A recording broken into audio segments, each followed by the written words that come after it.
what's up, everybody? True Boxing here. Thank you for coming back to get hit with the truth. Man, what a day it's been, what a week it's been, what a month, what a year. But I'll tell you guys right now, even through a bad day, doing these videos just really keeps me rolling. It really does. I really can always fall back on enjoying sports with my kids and boxing videos. But be that as it may, I just had to let that one out.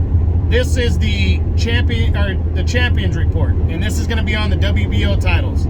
I cover all belts from 122 all the way to heavyweight. I'm going to go division by division from 122 all the way to heavyweight. Before we get to that, if you guys could smash the like button, leave a comment, subscribe to the channel. I really do appreciate any support that I get, guys. So if you could show me some love, please, that'd be great. I'd really appreciate it. Other than that, let's get rolling. So, and again, I do the Champions Reports every 2 months. So February, then I have April, or at the end of April, the end of June, the end of August, the end of October, and my year-end Champions Reports. I do that purposely to give these times to develop, to give each governing body the time to actually collect some solid news and for the fights to be set up. So, again, let's start at 122. That is super bantamweight. The champion there is the undefeated unified champ, Stephen Fulton Jr. What we know is that Fulton is going to be fighting Naoya Inoue, the monster, next. That fight's going to take place likely in May. It'll be on ESPN, and it'll be in Japan from all intents and purposes. Inoue wasted no time after becoming undisputed at 118 and giving up the belts. He's moving right up to 122 and going to challenge, going to defend his, going to challenge for the titles against Stephen Fulton. That's going to be great. I'll give a prediction on that once that fight's set, because it's not likely to happen until May. That's the talk right now, but I'm very, very excited about that, and you guys should be too. 126, featherweight. Well, the belt's currently vacant, and the reason why is Emmanuel Navarrete, who was the champion coming into the year, he won the 130-pound title. We'll get to that in a minute, and he decided to vacate the belt. Well, there was already a interim title fight ordered between Isaac Dogbe and Robesai Ramirez. Now that's going to be for the full vacant title. That's taking place on April 1st on ESPN. It's going to headline a card. And I'll be straight with you guys. I think Robesai Ramirez is going to eat up Isaac Dogbe. I think he's going to beat the shit out of Dogbe. And I think he's going to decisively, I think he's going to knock him out. And I think he's going to capture the WBO title at 126. Dogbe's got a lot of heart. He's definitely, a decent fighter and a former champ. But I really think this is Robesai Ramirez's time, and I think he's going to dominate Isaac Dogbe. Again, April 1st on ESPN. 130, the new champion there is Emmanuel Navarrete. The title was vacant, and it was decided on February 3rd when Navarrete took on, it was February 3rd, when Navarrete took on Liam Wilson and got tested in that one. He really did. Wilson actually put Navarrete down, but Navarrete broke him down and kept coming forward and finally stopped him impressively in the 9th round to capture a championship in the 3rd weight class. Big win right there. For all intents and purposes, it looks like Navarrete and Oscar Valdez are going to clash. The earliest that would be, though, would be in May. I don't think it's going to happen in May. I think it'll probably happen in about, I'd say the earliest would be June or July or August. I think it's going to happen during the summer. Navarrete was in a pretty good, solid fight right there. So I think he's going to want to, take his time to recover fully and then go after what's his name. But I do believe that fight's going to happen. I'm hoping by the end of April we know when. I don't know if it's going to be finalized, but I hope we at least know when they're projecting that fight to take place. 135 lightweight. Well, what we know is that Devin Haney and Vasily Lomachenko have worked past the money issue, and now they're just trying to decide whether the fight's going to take place in the United States or if it's going to take place possibly in one of the Muslim countries out there, the Middle East somewhere. Sorry if I offended anybody. Muslim countries in the Middle East. if it's gonna take place out there.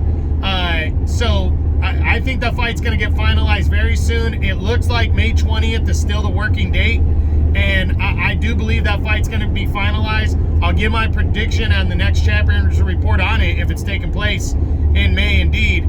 And I really am excited about that one getting made. That's gonna be good for the undisputed title. 140, the reigning champ there is the undefeated Josh Taylor. It just got announced that on June 10th, Josh Taylor is going to battle Teofimo Lopez, the unified lightweight champ, in a mandatory title fight right here. Gonna be good. Very excited about that. That's gonna headline an ESPN card on June 10th. That should be very good. Check that one out. That's gonna be a good, solid ass fight right there. I'll give my prediction on the next Champions Report on that one, but very, very excited about that fight. June 10th, ESPN. 147, champion there is the undefeated Terrence Bud Crawford. Crawford just heard a few days ago that Crawford and Alexis Rocha are trying to come to terms for a mandatory title fight. It looks like Crawford's going to sign maybe a 2 to 3 fight deal, could be more, with Golden Boy, and he's going to be going after Alexis Rocha first. That's a step up from the last fight for sure. I know everybody still wants to see him and Errol Spence. Maybe that can still happen at some point. I'm very pessimistic about that, but at the very least, Crawford and Alexis Rocha are going to collide for the likely for the WBO title. We don't know a working date yet, but I do believe this fight will be finalized by the next Champions Report. 154 super welterweight, champion there is the undisputed champ, Jermell Charlo. We don't know when Charlo's coming back. He was supposed to have defended the title on January 28th against Tim Tszyu, his mandatory challenger, but he had to pull out of that fight. I think he broke his hand or broke his wrist. And it's significant enough to where Tim Tszyu decided to fight Tony Harrison on March 11th for the interim title. The winner of that is likely going to get Charlo next. We just don't know when. But I would assume we're looking at July or August, because the winner is probably going to need at least 4, 5, 6 months of rest before they can come back against Charlo. So, Charlo's going to have his time to take on that one. I'm picking Tony Harrison to win that interim title fight and secure a third fight with Charlo.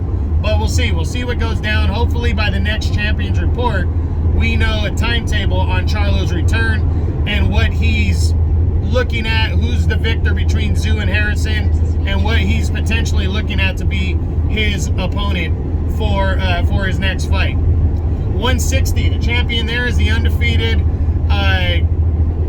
Janibek Alimkhanuly, the man known as Kazakh Style. Well, Janibek was just recently ordered to defend his title against mandatory challenger Liam Smith, the former champ from 154. The only problem with this is Liam Smith defeated Chris Eubank Jr. in an upset in January by a 4th round TKO, but there was a rematch clause in the contract. So it's likely that Liam Smith is going to not fight for the title next against Janibek, and he's going to fight Chris Eubank next, in a rematch, and they're talking May or June already. And Kazakh Style, Janibek might have to find another opponent. I do believe whatever situation by the next Champions Report by the end of April, we're going to know what Janibek is doing next moving forward. So hopefully that's the case. 168 super middleweight, the champion there is the undisputed king, Canelo Alvarez. So Canelo is returning May 6th for sure in Mexico City. Not sure if it's going to be on the DAZN pay-per-view, but it will be on the DAZN. And the likely opponent is WBO interim champion John Ryder. It will be a mandatory fight for the WBO, and it's likely going to be John Ryder of the United Kingdom. I'm not going to give a prediction until my next Champions Report, which will probably be a few days before Canelo gets in the ring with Ryder. But that looks to be likely, and I'll give my prediction on that fight, or whoever Canelo fights if they change it up, on the next Champions Report. 175 light heavyweight, champion there is the undefeated unified champ Arthur Beterbiev successfully defended his title against his WBO mandatory challenger, Anthony Yarde. It was much harder than people were expecting. Yarde really gave him the business. He definitely, I wouldn't say hurt Beterbiev, but he definitely hit him hard enough to where Beterbiev was on shaky legs for a moment or two, but nothing bad. And Anthony Yarde was actually winning the fight heading into the 8th round, but again, he gassed out. It's tough to getting in there 8 rounds with Beterbiev, even if you're winning. Beterbiev broke him down and stopped him in the 8th round and retained his unified title. Next, right now I heard that him and Dimitri Bivol are negotiating, but it's not likely that they're going to fight, but they're possibly negotiating a showdown in June for the undisputed title. But the reason why most people, myself included, don't feel that's going to happen is because Canelo Alvarez really wants a rematch with Dimitri Bivol, and Bivol, and that rematch would likely take place in September because Canelo likes to fight in May and September. So Eddie Hearn is not going to want to risk Dimitri Bivol and put him at more risk by having him fight in June against Arthur Beterbiev and then potentially cut weight down to 168 for a showdown with Canelo and a rematch. That's really a tricky scenario, and I don't see it happening. That's just me. I'm going to say I don't think that's going to be the case. But I think Beterbiev is likely going to fight his WBC mandatory challenger, Callum Smith. Callum Smith just pulled out of a fight on March 11th, and I really think he is going to be next for Arthur Beterbiev. There's an outside chance that the new IBF mandatory challenger, which is between Jean Pascal and Michael Eifert, likely going to be the former champ Pascal, outside chance that maybe Beterbiev fights them next instead in a mandatory defense. But I really think if it's not Bivol, it's going to be either Callum Smith or Jean Pascal in a mandatory defense for Arthur Beterbiev. But not a WBO mandatory defense. Let me make that clear. That would be a mandatory defense of one of his other 2 belts, the WBC or the IBF belts. 200 cruiserweight champion there is the undefeated Lawrence Okolie. Okolie is set to return on March 25th on DAZN. I think it's DAZN, as he's going to take on the undefeated mandatory challenger David Light. I think Lawrence Okolie is going to dominate this fight and retain his belt and potentially push forward. And there's talks of a potential unification with WBA champion Arsen Goulamirian, but that was just a rumor. But I'm predicting Lawrence Okolie to win that fight on March 25th, and maybe by the next Champions Report we'll have an idea of what he's going to do next. And finally, heavyweight champion there is the undefeated reigning unified champion Alexander Usyk. Usyk and Tyson Fury, their talks have stalled. Part of the reason for that is it looked like they were good to go and the fight was supposed to take place in the Middle East, but now that Middle East money is not there, so they're not going to do it there. So the likely location would be the United Kingdom. So Alexander Usyk wants more money to go to the UK, Tyson Fury's territory, to fight. And I feel he's right to want that, to be demanding of that. So right now, we really don't know. It's starting to look less and less likely, though, that this is going to happen. Now, they gave Tyson Fury a working date of April 29th for this or any other fight, and I think the Fury camp wants to continue with that projection and that fight date. So the more time that they take to finalize this, the less time they have to promote it officially, and the less likely it looks it's going to be Usyk and Fury. Now, where would that leave Usyk instead? I don't know, but I definitely don't think he would fight before the end of April. And I do know his other 3 belts, he has mandatories due on those. So it could be Filip Hrgovic, who they're trying to find an eliminator for right now, an interim title fight with. It could be just a litany of options. It could be Daniel Dubois, the WBA regular champion, and it could be Joe Joyce, the WBO interim heavyweight champion. But Dubois, I heard, is trying to finalize a fight date next and get in there with somebody. And I also heard that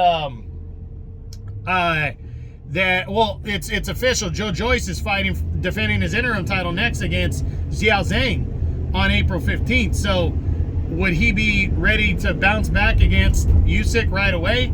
I don't know. It's going to be interesting to see how the Usyk Fury situation plays out. But we should know something concrete by the next Champions Report. So, all that being said, guys, that's my WBO Champions Report for the first 2 months of the year here. The end of February. And a lot has went on. A lot is going to go on. And I really can't wait to see some of the other some more title fights getting announced. It's been a pretty good year for boxing so far, and I think it's only going to get better. So that's it. That's what I got. That's the WBO Champions Report. I hope you guys enjoyed the video. If you did, smash the like button, leave a comment, subscribe to the channel. I appreciate any and all support. This is True Boxing. You've been here with the truth.